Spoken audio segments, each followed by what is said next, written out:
দেখ, আজকে যে ক্লাসটা নিচ্ছি সেটা হচ্ছে ম্যাথসের পয়জন ডিস্ট্রিবিউশন। ঠিক আছে, আজকে একটু সময়টা কম বলে আজকে ইয়েতে ক্লাসটা নিয়েছি, মানে তোর অনলাইন ক্লাস, মানে লাইভ ক্লাসটা হলো না, পরের দিন আবার লাইভ ক্লাস হবে। পয়জন ডিস্ট্রিবিউশন, ঠিক আছে। পয়জন ডিস্ট্রিবিউশনটা ছোট, তুলনায় ইজি, ওই জন্য কম টাইমে নিচ্ছি। হ্যাঁ, দেখ আমরা জানি এগুলো স্পেশাল। দেখ আমরা কি জানি, যে ডিস্ট্রিবিউশন পড়ছিলাম, তাই তো। ডিস্ট্রিবিউশনে দেখ, আমরা যদি ডিস্ট্রিবিউশনকে ডিভাইড করি, মানে তোদের অ্যাজ পার ইউর সিলেবাস, আর যদি একটু এদিক ওদিক থাকে আমাকে সেই হিসেবে বলবি, কারোর কলেজে যদি এক্সট্রা কিছু থাকে। একটা হয় হচ্ছে ডিসক্রিট, মানে যেখানে এফএক্স যে ফাংশনটা, দ্যাট ইজ ডিসক্রিট, মানে কিছু বিচ্ছিন্ন ভ্যালু পাবে।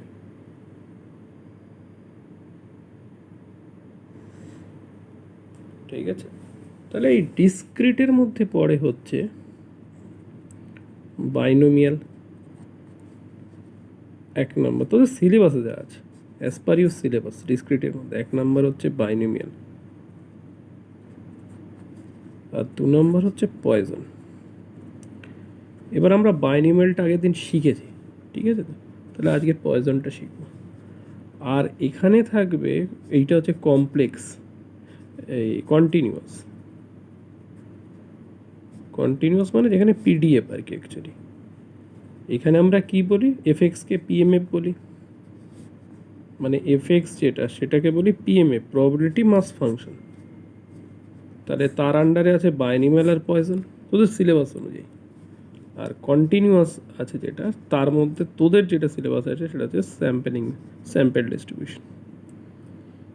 ঠিক আছে, এইটা হচ্ছে এক্সপোনেনশিয়াল যেগুলো, সেগুলো তোদের কোনো কলেজে যদি থাকে আমাকে সেই হিসেবে বলবি, মানে আমি বলবো। ঠিক আছে তো, নর্মাল ডিস্ট্রিবিউশন, এবং এই নর্মাল ডিস্ট্রিবিউশন ভীষণ ইম্পর্টেন্ট, মানে এই জন্য নর্মাল ডিস্ট্রিবিউশনের যে ক্লাসটা সেটা অবশ্যই লাইভ ক্লাস নিতে হবে। ঠিক আছে তো, কারণ এই নর্মাল ডিস্ট্রিবিউশনের উপরে অনেক কিছু ডিপেন্ড করে, পরবর্তী চ্যাপ্টারগুলো অলমোস্ট সবই নর্মাল ডিস্ট্রিবিউশনের উপর ডিপেন্ড করে। কারণ বাস্তব ক্ষেত্রে ডিস্ট্রিবিউশনগুলো আমাদের কি হয়, কন্টিনিউয়াস হয়। মানে এখানে এফএক্স হচ্ছে কন্টিনিউয়াস, তার মানে এটাকে বলি আমরা পিডিএফ, মানে প্রবাবিলিটি ডেন্সিটি ফাংশন। তো যাই হোক, তাহলে আজকে আমরা পড়ছি হচ্ছে পয়জন ডিস্ট্রিবিউশন। তাহলে পয়জন ডিস্ট্রিবিউশন যেটা, পয়জন মানে সেই scientist poison, French mathematician. Poison distribution খুব ভালো ম্যাথমেটিশিয়ান অ্যাকচুয়ালি ছিলেন, বহু ফিল্ডে কাজ করেছে পয়জন ডিস্ট্রিবিউশন। দেখ এইবার এর যে ফাংশনটা সেটা কত, কি E to the power X M to the power X by X এর factorial. E to the power X, E to the power M to the power X by X এর ফ্যাক্টোরিয়াল। এক্স হচ্ছে এখানে কি, random variable. X এর value কত থেকে কত অবধি, 0 1 এরমভাবে যাবে ইনফাইনাইট অবধি। ঠিক আছে, আচ্ছা এইবার এখানে একটা প্রশ্ন ওঠে, যে আমরা তো আগে শিখেছি হচ্ছে আমাদের বাইনোমিয়াল ডিস্ট্রিবিউশন। ঠিক আছে তো, তো বাইনোমিয়াল ডিস্ট্রিবিউশন, পয়জন ডিস্ট্রিবিউশন দুটোই তো ডিসক্রিটে, কোনটা কোথায় অ্যাপ্লাই করা হয়। দেখ যেখানে নাম্বার অফ এক্সপেরিমেন্ট বেশি, ঠিক আছে, সেখানে পয়জন ইউজ করি। এবার বেশি কথাটাও তো একটা আনসাইন্টিফিক না।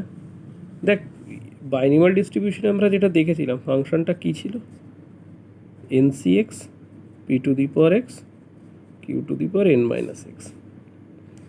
তাহলে এইবার ধর এন যদি 40 হয়, এক্স যদি 25 হয়, মানে এন ধর কোনো একটা প্রবলেমে 40 ধর, ঠিক আছে, আর এক্স ধর 25, মানে C40/25 বার করা ভেরি ভেরি লার্জ, খুব সমস্যাজনক, তাই না? সাধারণত 30-এর উপরে ভ্যালু, তোদের এগুলো সিলেবাসের অন্তর্গত না, আমি বলছি বাস্তব ক্ষেত্রে কীভাবে হয়। সাধারণত 30-র উপরে এনের ভ্যালু হলে, মানে নাম্বার অফ এক্সপেরিমেন্ট যদি 30-র বেশি হয়, তাহলে সাধারণত আমরা কী করি? পয়জন ডিস্ট্রিবিউশন ইউজ করি। মানে পয়জন ডিস্ট্রিবিউশন কোথায় ইউজ হয়? এক্সপেরিমেন্টাল কেসে। মানে তোকে যদি কখনো কেউ জিজ্ঞেস করে যে পয়জন কোথায় ইউজ করবে, তুই কি বলবি? আমি তো 30-র উপরে ভ্যালু এনের ক্ষেত্রে বললাম, মানে এন লার্জ হবে আর পি হচ্ছে স্মল হবে।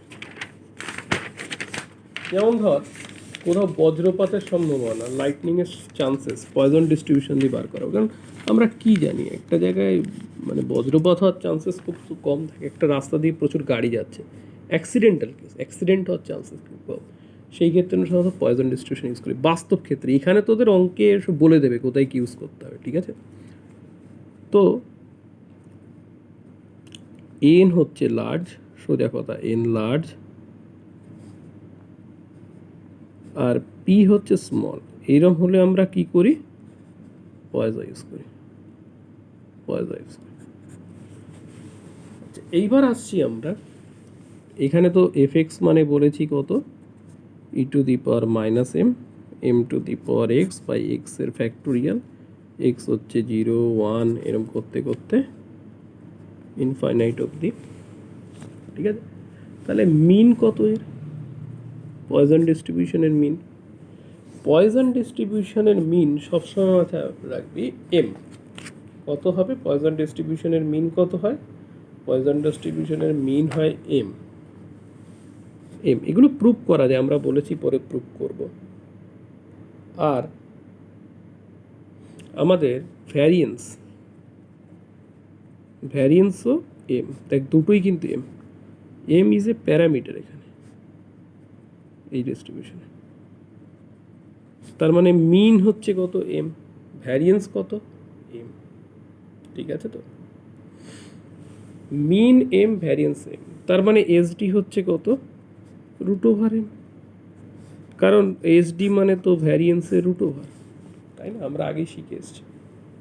তো যাই হোক, দেখ যেহেতু আজকে সময়টা কম রয়েছে, আমি অঙ্কে চলে যাই। পরের ক্লাসটা বড় ক্লাস হবে ম্যাথসের, ঠিক আছে? চিন্তার কিছু কারণ নেই। এক্সাম্পল 1-এ দেখ বলা হচ্ছে for a Poisson variate px equal to 2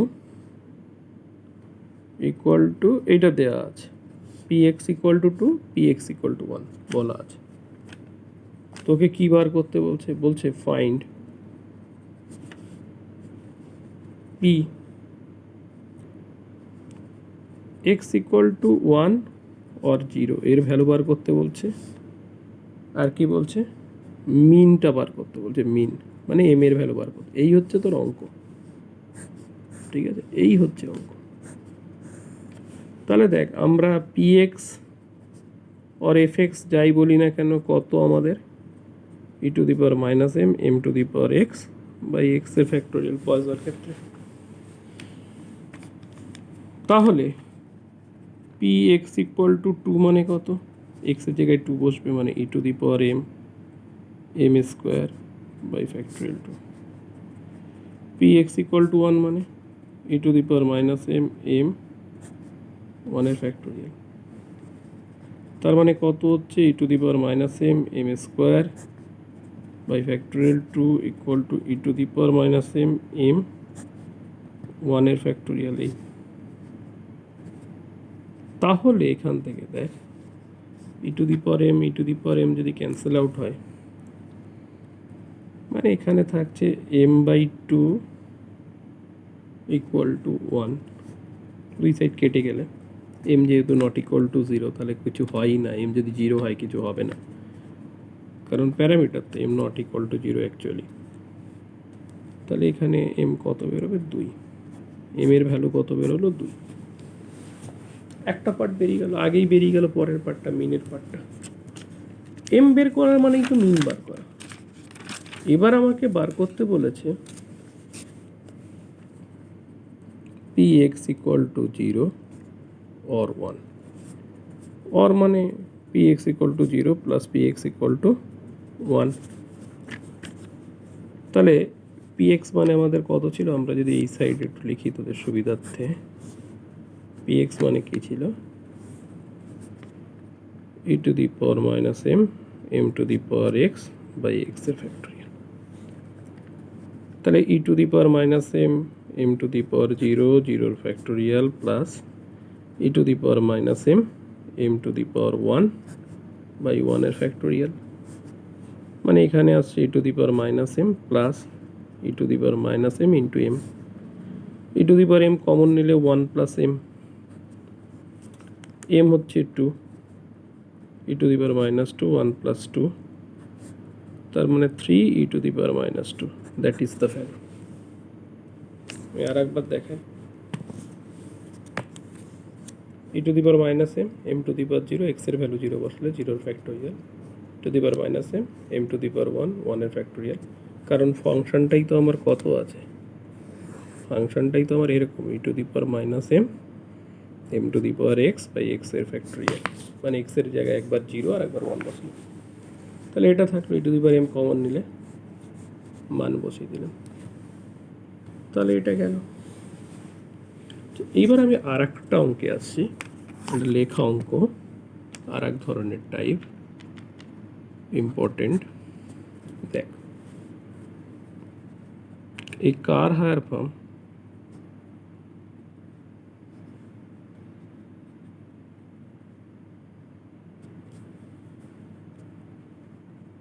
has two cars which it hires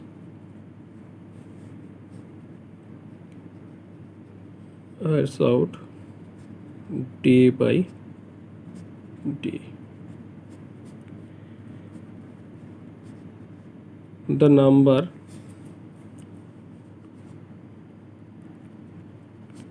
of demands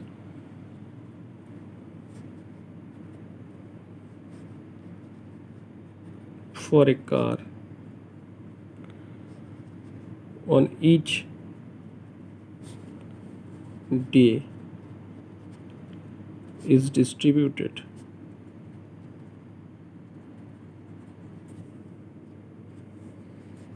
as a Poisson distribution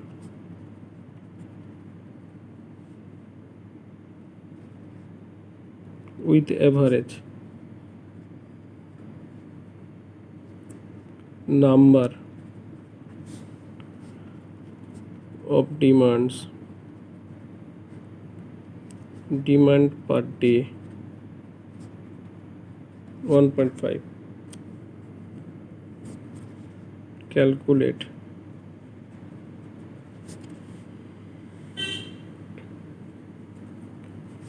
the proportion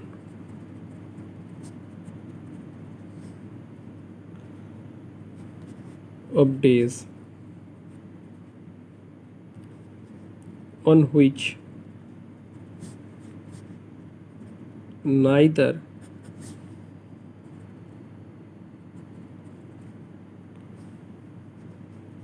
car is used.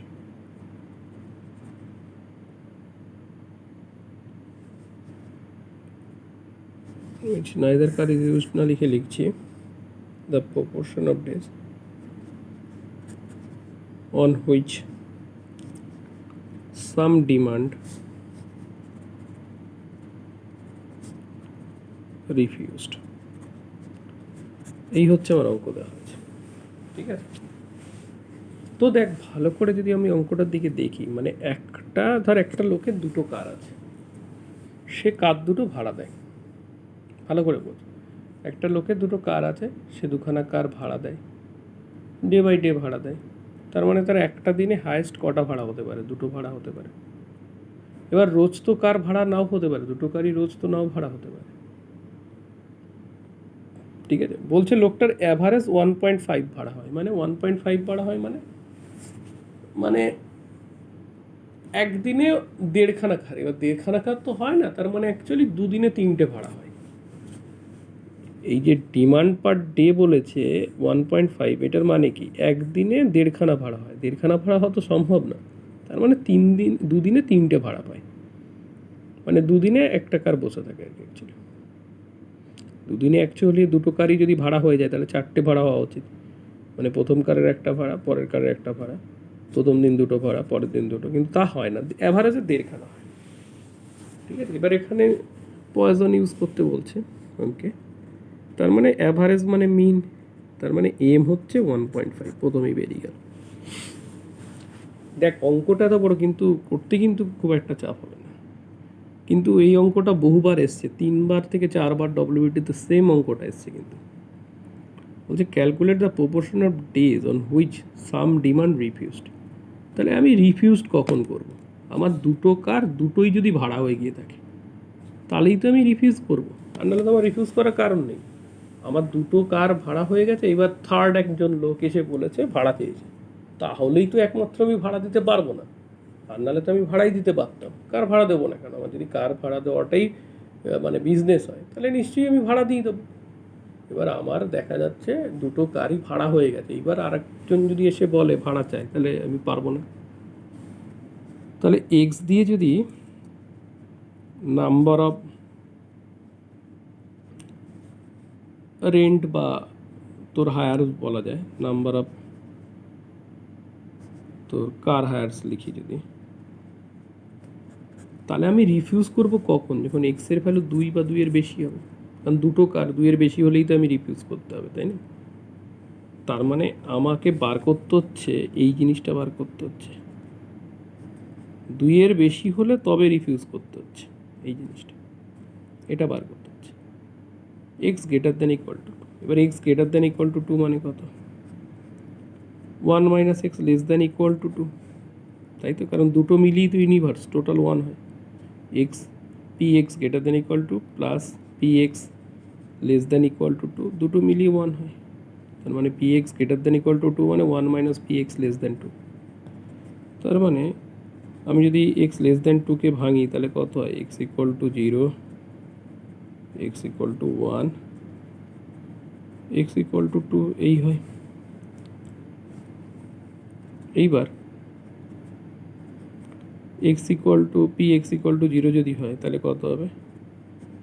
E to the power minus M, M to the power 0, 0-এর factorial, E to the power minus M, M 1-এর factorial, E to the power minus M, M square 2-এর factorial, এই। তার মানে 1, এখানে আছে ই to the power M, M E to the power minus M, M square E to the power minus M by 2। তাহলে যদি আমি কমন নিই এখান থেকে 1, E to the power minus M common নিই, 1 plus M square by 2, M এর মান কত? 1.5 বসিয়ে দিলে আমার বেরিয়ে যাবে এখান থেকে বিয়োগ করলে। দ্যাট ইজ আওয়ার অ্যান্সার, তাই না? এটাই আমার অ্যান্সার। কারণ দেখ কখন রিফিউজ হবে? যখন 2 বা 2-এর বেশি হবে, মানে 2-এর বেশি হবে। 2-এর বেশি মানে কত? 1 মাইনাস 2 বা 2-এর কম। তাহলে X less than equal to 2কে যদি আমি এক্সটেন্ড করি, X equal to 0, X equal to 1, X equal to 2, মানগুলো বসিয়ে করলাম, এই হচ্ছে আমার অঙ্ক। তাহলে আজকে এই অবধি থাক, নেক্সট ক্লাসটা বড় করে হবে, ঠিক আছে?